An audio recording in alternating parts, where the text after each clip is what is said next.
Hi everybody, welcome to a project that we started last year, this small courtyard. And a lot of times you'll see I'm involved in big projects, a couple of 1,000 square feet, which I enjoy. I actually enjoy big projects because they stretch out over a period of time, but this was an interesting project. The owner had it cleaned out, and you can see some of the white in here, which looks very attractive, which is Anemone canadensis. Well, this was almost 80% Anemone canadensis. And it just spreads aggressively. And it can't help it. It's not doing it on purpose to get back at somebody. That's its nature. But when you have competition, competition will minimize the spread of the Anemone canadensis. So Heidi, who I'll introduce you, she's the gardener here, we'll leave some of this in and we'll keep an eye on it, but with the competition from the plants we're putting in, it's going to limit the spreading of the Anemone canadensis. And the other side that we're working on now, that was Echinaceas, purple cone flower, phlox, and a whole lot of mint everywhere, with some poor geranium sanguiniums trying to find a way to have a life. And the mint just said, nah, we're not going to let that happen. So we got rid of all the mint, that was dug out, and now we're kind of mimicking this side here but with a few different plants. So some of the plants we used were, this is a Nepeta called Neptune. It'll have kind of a medium purple flower, getting about 36 inches high. We have some Sanguisorba in here. This is one I call upright. It gets about this high. It's a selection I made from seed that stays a little more upright when it flowers. We have Eupatorium milk and cookies, and Aster Twilight. Coreopsis, this is Electric Avenue. It'll be taller, about this high, and leaning, and it has more butter yellow flowers. And we just put in some Penstemon I do from seed called Mystica, because I like the way the purple blends with the green, and you have the purple stems. See the purple stems? A lot of times everybody wants one solid color, like dark towers, which is cool. It's a solid color.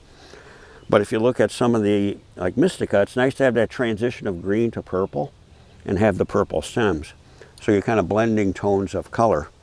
And we have the usual Stachys, officinalis, Hummelo, a repeat of the Sanguisorba, and Rudbeckia from Brent at Intrinsic, sweet as honey. It's a little more butter yellow than orange, and that'll kind of lean, you have two of them, that'll lean into things a little bit. And I have oregano Herrenhausen in the middle, and that'll kind of sprawl through everything. So we'll look at the new planting. We did this last year, and we're going to put some annuals in between here later on. Oh. So if we cross over to this side, this is the new planting we started laying out this morning. I want to introduce to Heidi. Heidi's going to be the gardener here. And hello. So Heidi, how do you, there's a lot going on here. There's a lot going on. I think we talked about, it's almost like managing a container. So there's some things that as the plants mature will have to get thin, and that's why it needs a gardener, not a landscaper. The landscapers wouldn't know how to approach the plants. They might keep up with the weeds, but they wouldn't know how to approach the plants as Heidi would, doing some thinning as the plants mature and get into a more crowded situation. I like your part of incorporating the communities that work well, and sometimes they don't. And that's also a gardener's responsibility to look and see, oh, right, that looks great, but maybe it'll do even better and thrive in a different place. Right. So that's important it's in these sort of small but contained areas. And have that awareness. Yeah. So it's that awareness of things too, even though the communities, like Heidi said, are structured so they live well. You have to have that awareness of when things are tightening up and you want to free one plant up a little more to be who it can be. And sure, you're right, that's gardening. Yeah. That's what gardening is. Understanding the plants.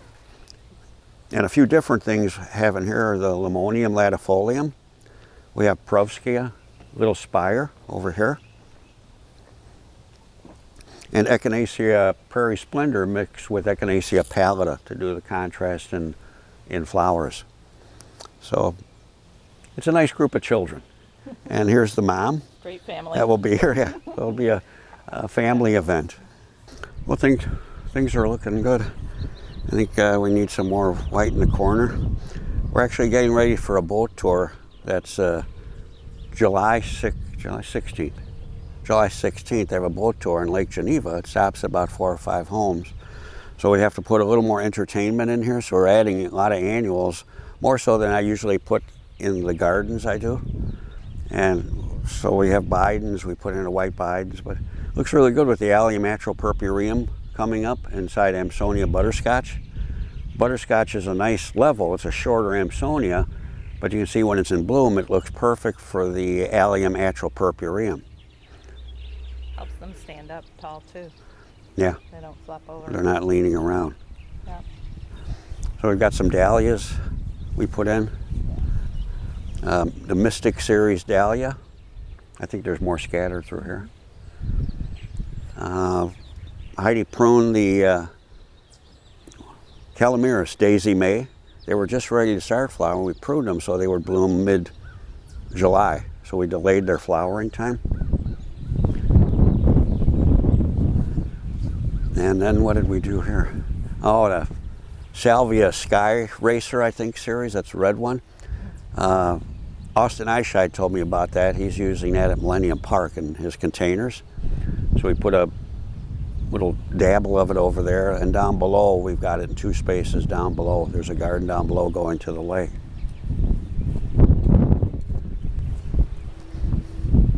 Gara, we put the Gara in. There's a pink and a white one, so that'll be kind of a vertical look within the garden.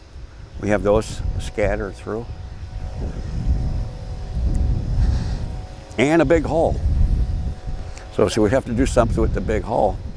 I thought, because we did the dahlias over there, and you were going to do something in the back on either side. And then this guy. I don't remember what I said here.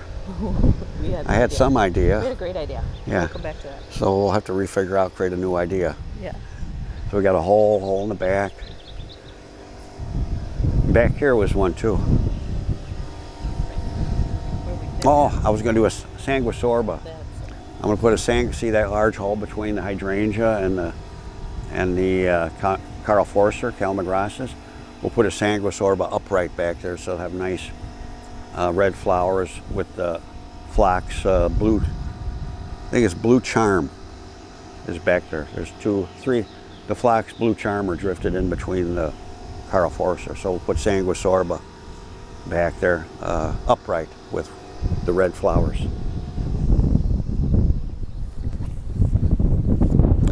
In the back we have Nepeta subsessilis. That's just a nice upright Nepeta. That'll flower probably in about maybe 2 weeks. So some of the flowers will be fading, but still looking good for the boat tour.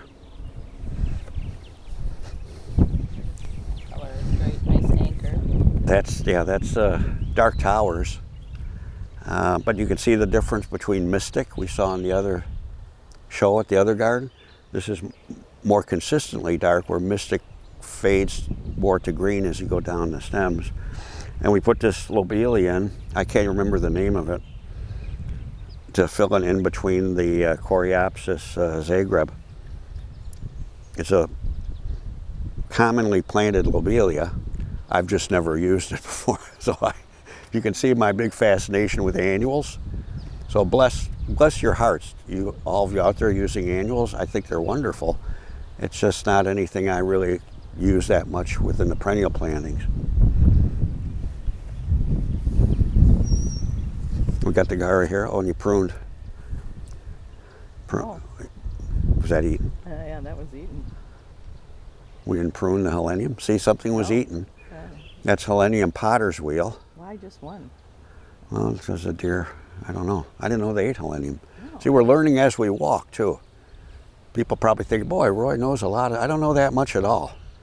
So if another 47 years goes by, I'm going to know quite a bit when I get to 132. So I'm anxious to get there to see what it is I can come up with. Did we prune that? The Eupatorium? Yeah, I think you pruned that. Yeah. Yes. Yeah. Yes. Okay. Yeah. It's growing back already. That. Well, it'll come up and be lower than Potter's Wheel. And here we got Monarda bradburyana, and in between it we drifted still be Vision in Red. So that's like a river going through it. And then we have the Vision in Red going through the Stachys Summer Swan Song from Brent. Or Summer Crush, I'm sorry, Summer Crush. Swan Song is Vernonia. And we continue in the back is Aster Twilight and Persicaria Firetail. And that, by the time the event starts in a month, that should be nice and green at a certain level with hopefully some flowering buds on.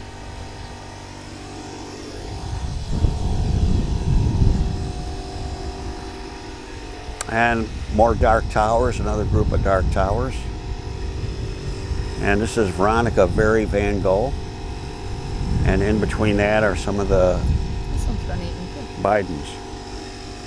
Oh yeah, we had some chewing on that also. It's the white vine. So we'll have to address the chewing. We'll probably come out and spray.